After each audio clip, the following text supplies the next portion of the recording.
In the kingdom of monochromia, everything was gray. The sky, the rivers, the mountains, even the people, all wore the same dull shades, as though the world had forgotten how to dream. No one knew why the color had vanished. It had been so long that most believed it never existed at all.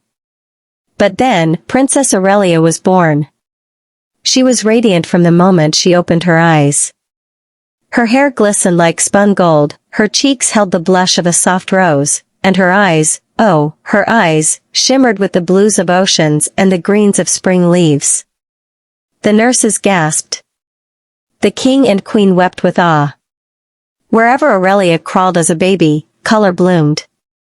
Flowers awakened from stone, birds returned to the sky in feathered brilliance, and people caught glimpses of forgotten emotions, joy, wonder, even sorrow that stung in a beautiful way. She became known as the Color Princess, and people traveled from far corners of the gray world to see her. But not everyone welcomed her gift. King Elander's advisors fretted. Color is dangerous, they warned. It sparks imagination. It stirs rebellion. What if the people no longer follow rules once they remember how to dream? Out of fear, not malice, the king agreed to hide his daughter away. Aurelia was placed in the tallest tower of the palace, her windows covered with stained glass that muted her radiance.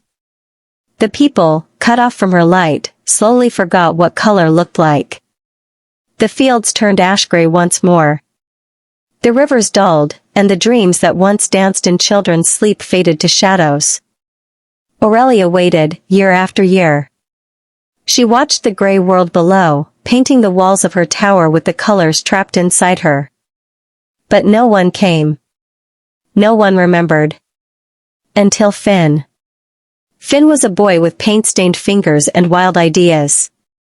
He lived in the edge of the kingdom and saw the world a little differently. While others saw empty skies, Finn saw brushstrokes. While others accepted gray, he asked, why not more? He had heard rumors of the Color Princess, told in hushed bedtime tales. Most called them myths. But Finn believed. One twilight, with nothing but a satchel of brushes and a heart full of hope, Finn climbed the palace walls and found the forgotten tower. Hello, he called. Inside, Aurelia froze. No one had spoken to her in years. I believe in you, Finn whispered. Tears welled in Aurelia's eyes, tears of vivid turquoise and deep violet. One struck the window.